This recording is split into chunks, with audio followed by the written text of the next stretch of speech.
बच्चों का टिफिन हो या फिर कहीं सफर में जाना हो, आप इस रेसिपी को बना करके आराम से लंच में दे सकते हैं और सफर में भी ले जा सकते हैं। और इसे बनाना भी बहुत ही ज्यादा आसान है। तो देखिए, इस रेसिपी को बनाने के लिए सबसे पहले हमने बाउल में 1 कप सूजी डाली है और बिल्कुल उसी के नाप से हमने इसमें 1 कप गर्म पानी डाल लिया है। और अभी हमें इन दोनों चीजों को अच्छे से मिक्स कर लेना है। और ध्यान रखना कि हमें इसमें गर्म पानी का ही इस्तेमाल करना है, हमें इसमें ठंडा पानी बिल्कुल भी नहीं डालना है, क्योंकि हमें गर्म पानी में सूजी को फुलाना है। तो देखिए, ये मिक्स हो गया है। अब हम इसे 10 मिनट के लिए फूलने के लिए रख देते हैं। तो यहाँ पर मैंने ये 2 उबले हुए आलू लिए हैं, जिन्हें मैं बारीक वाले ग्रेटर से ग्रेट कर रही हूँ।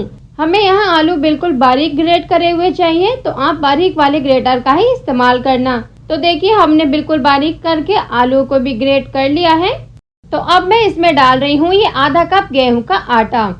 आप यहाँ पर आटे के जगह पर आधा कप मैदे का भी इस्तेमाल कर सकते हैं। तो अब मैं इसमें डाल रही हूँ आधा टेबल स्पून कलौंजी, आधा टेबल स्पून कुटी हुई लाल मिर्च, 1/4 टेबल स्पून अजवाइन और 1/2 टेबल स्पून नमक डालेंगे। और इसी के साथ हम इसमें थोड़ा सा बारीक कटा हुआ हरा धनिया डालेंगे।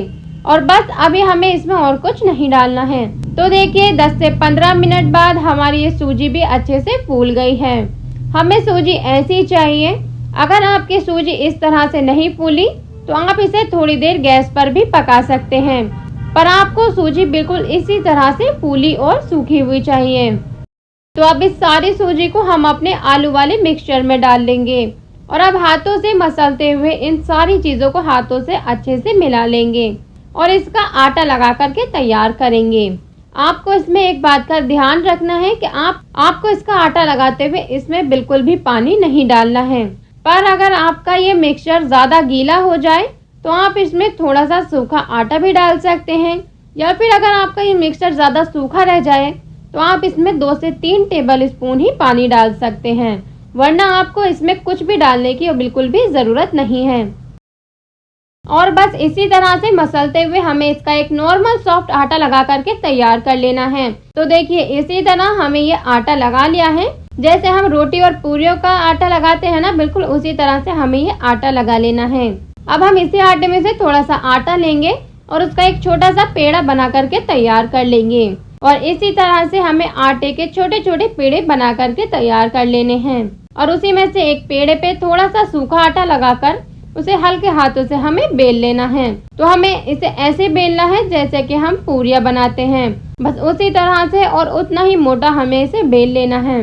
देखिए, कुछ इस तरह से। और ऐसे ही हमें सारे पेड़ों की पूरियां एक साथ बना करके रख लेनी है। और अब हम गैस पर एक कढ़ाई में तेल लेना है और तेल को हमें बिल्कुल हाई फ्लेम पर ही गर्म कर लेना है। और बिल्कुल गर्म तेल में हमें इसमें पूरी डाल देनी है।